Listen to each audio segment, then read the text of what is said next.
আসসালামু আলাইকুম। আর ২ টা ছোট জিনিস দেখিয়ে দেব এই ভিডিওতে। তো একটা জিনিস হলো আমি মিস করে গেছিলাম আগের ভিডিওতে। একটা হলো এই যে নিউ 1 এটার মান আসলে কি? নিউ 1 এটা দেখবে এমসিকিউ তে আছে। তো আমি দেখলাম এটা সে কারণে দেখিয়ে দিচ্ছি। তো নিউ 1 জিনিসটা কি বলতো? অশোধিত একটা পরিঘাত এর মান হচ্ছে 0। এর মানে কি? এটা হচ্ছে সামেশন xi মাইনাস 0 পাওয়ার কত? দেখো তো পাওয়ারে 1 যাবে ডিভাইডেড বাই n।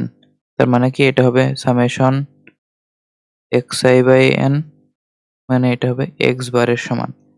মানে 0 থেকে নির্ণীত মানে কি? মূল বিন্দু থেকে নির্ণীত প্রথম অশোধিত পরিঘাতের মান গড়ের সমান। এটাও মনে রাখতে হবে। এমসিকিউ এ এটা দেখবা প্রায়ই আসবে। আর আরেকটা জিনিস কি? এটা আসলে বঙ্কিমতা বা সুচালতা পড়ানোর সময় পড়াতাম, কিন্তু যেহেতু সিকিউতে আছে তাই আমি এটা লিখে দিই যে এখানে প্রচুরক ইকুয়ালস টু 3 ইন্টু মধ্যমা মাইনাস 2 ইন্টু গাণিতিক গড়।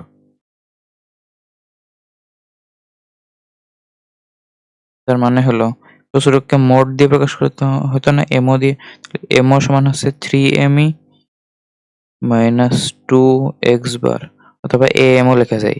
এম মানে তো গাণিতিক গড়। তো এই দুইটা সূত্র একটু মনে রাখো।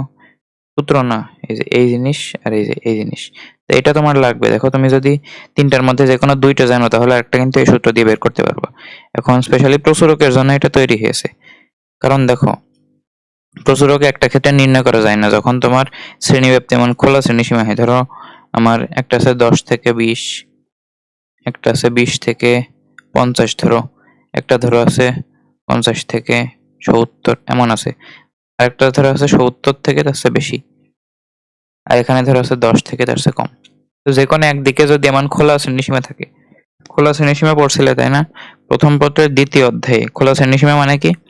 যেটার ওই লোয়ার লিমিট বা আপার লিমিট যে কোনো একটা তুমি জানো না, বলে দিয়েছে 70 বা তার থেকে বেশি। এখন কত বেশি সেটা তো তুমি জানো না, তখন তুমি প্রচুরকটা বের করতে পারো না। এ কারণে তখন তুমি কি করো? এখান থেকে তুমি মধ্যকটা বের করো। মধ্যক আসলে বের করা যায় না, মধ্যকের মান দেওয়া থাকবে, তো যেভাবে হোক তুমি জানবা। আর গাণিতিক গড় তুমি এখান থেকে বের করতে পারো, সমস্যা নেই। তো গাণিতিক গড় আর মধ্যমা এই দুটো জানলে তুমি প্রচুরক জেনে যাবা। বুঝতে পারছো? তার মানে এখান থেকে তুমি সরাসরি প্রচুরকের সূত্র ফেলে তুমি, মানে সারণী থেকে যেমনি প্রচুরক নির্ণয় করে সেটা বের করা যায় না।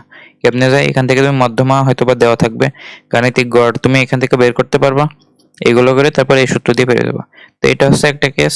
আরেকটা কেস হচ্ছে, ধরো তোমার অঙ্ক করার জন্য তোমার লাগবে, ধরো অঙ্ক করার জন্য ধরো গাণিতিক গড় লাগবে, কিন্তু প্রশ্নে তোমার দিয়ে দিয়েছে প্রচুরক আর মধ্যমা। একবার বইয়ের যে সৃজনশীলগুলো আছে, পরিখাতের অধ্যায়ের যে সৃজনশীলগুলো, সেগুলোতে দেখবে প্রচুরক মধ্যমা এগুলো দেওয়া।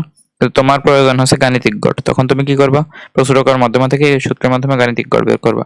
আবার ধরো তোমার প্রশ্নে গাণিতিক গড়ের প্রচুরক দেওয়া আছে, গ নম্বরে ধরো দিয়ে দিয়েছে মধ্যক বের করবো, মধ্যমা বের করো। তাহলে কি করবো? এই সূত্র দিয়ে মধ্যকটা পাবা। তো বুঝতে পারছো? এই তিনটার মধ্যে যেকোনো দুইটা যদি তুমি জানো তাহলে তুমি আরেকটা বের করতে পারবা। আর একটা কথা মনে রাখো, এগুলোতে খোলা শ্রেণীসীমা থাকে, যেমন এই যে 10, তারপরে ধরো 10 থেকে 20, এমন একটা খোলা শ্রেণীসীমা থাকলে তখন আর প্রচুরকটা বের করা যায় না। তখন আমাকে এই দুইটা থেকে প্রচুরক বের করতে হবে। আশা করি বুঝতে পারছো। এইটুকু বুঝলে তোমার আশা করি কোনো জায়গায় আটকাবা না। তো এই ভিডিওটা এই পর্যন্তই। আল্লাহ হাফেজ।